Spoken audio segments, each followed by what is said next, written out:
Hey everyone, so it kind of feels like summer.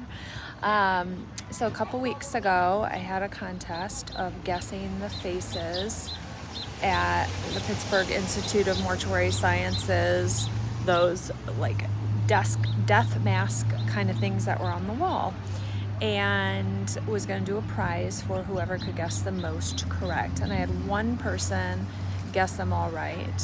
Her name is Christine. And so I emailed her and said, hey, what's your address so I could send her a prize?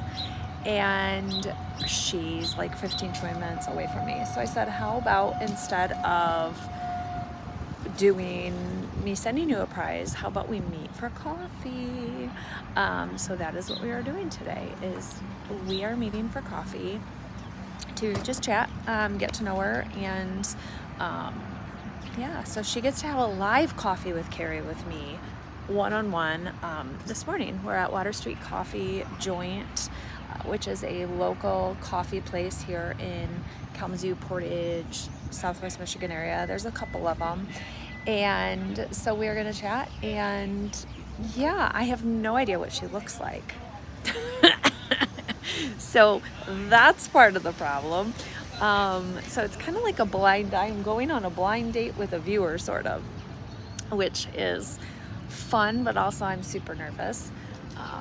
You guys are so supportive of me, and I'm so thankful, and do not take any of you who support me. Oh my gosh, she just posted, she's on her way.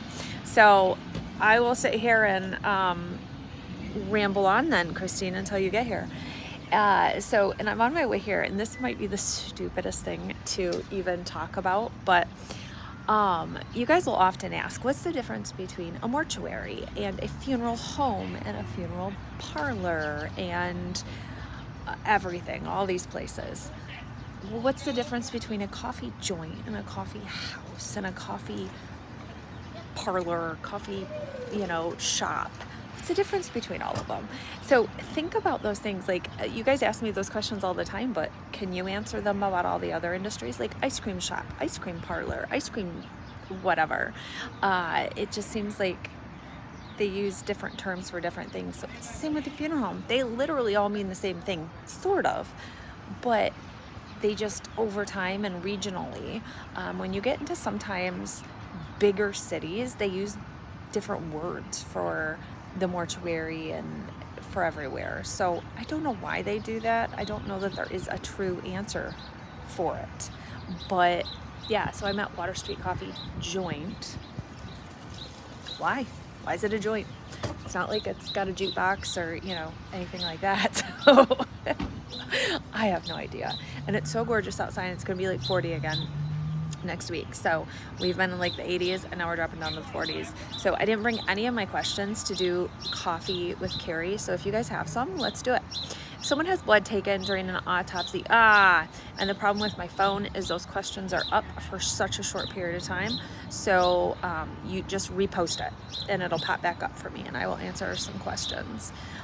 This week I did take off the 2 days that I worked at the funeral home. I did not go, and I just worked from home. I got a bunch of stuff edited, but it's nice out, so then you get distracted by the concrete guy coming to give a quote and the landscape guy giving a quote, and people cutting down trees and things. So that's kind of been a distraction this week from the work, but I have gotten a lot done at the office. Just catching up on emails and responding to comments and things is a huge focus. Hey, Katie.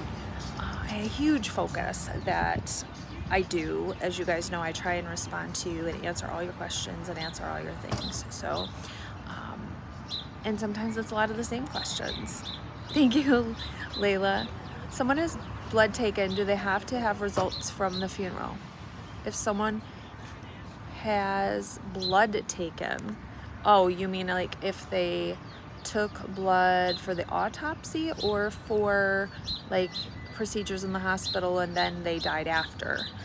You can still get the results, and you can still find out what was going on, especially if it was during the autopsy. It'll be all in the autopsy results, but it all gets sent out for pathology and for toxicology.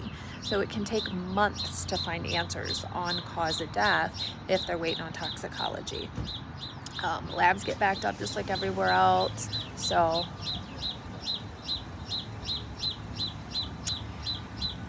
hi from the county jail in Tennessee. How are you on the internet in the county jail in Tennessee is my question. I don't understand. Yes, we do take care of convicts if they die in prison, if they die in the hospital while still in custody, those kind of things. Yes, we do. If you die in the prison system, inside the prison, you get an autopsy. Not necessarily an autopsy if you are a prisoner but you die at the hospital. You may not get an autopsy because you may be under the care of a physician for several days before the death. I consume so much coffee that my corpse will still be moving for an hour after my death. What do you think of you? I should have worn, I have a new t-shirt from my friend Amanda, and I haven't worn it yet. I need to wear that. I'll wear that next week. Or maybe later. I don't know. I might do a coffee with Kari later. That had been my plan. Oh, my beautiful Sunday. It is Friday here.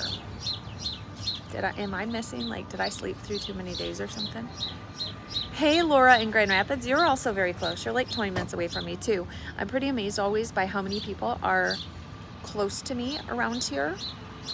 That I could do another meet and greet and another like a crematory tour thing. Maybe, what do you guys think about doing a crematory tour up at the Mount Pleasant location? What happens to your tongue when you pass? Have you ever had to deal with it? What do you mean to your tongue? Nothing happens. Your tongue is just there. Sometimes you do get protruding tongue if there's trauma or cause of death, or if there's decomposition where the tongue comes out of the mouth a bit because it swells. You just kind of shove it back in. Sometimes if it's so large, you may have to cut some off. And then what some embalmers will do, if there's an autopsy on the person, they'll put it in the viscera bag, or they may stick it, make a small incision in the stomach, stick it in there. They may stick that other piece of the tongue back in the mouth as well. So it just depends. Everybody does things just a little different. Hello in the Netherlands. I have a huge Dutch community here where we are, and so we take care of a lot of people who are first generation here from the Netherlands. Hey, in Comstock Park, I'll be there tomorrow morning. I gotta run up there to pick something up in the morning. So, have you ever gone to Archival Brewery up there in Comstock Park? Phenomenal, like amazing brewery. Hey guys, yeah, thank you. I'm gonna enjoy my Friday. I'm gonna be meeting Christine here for our little meet and greet.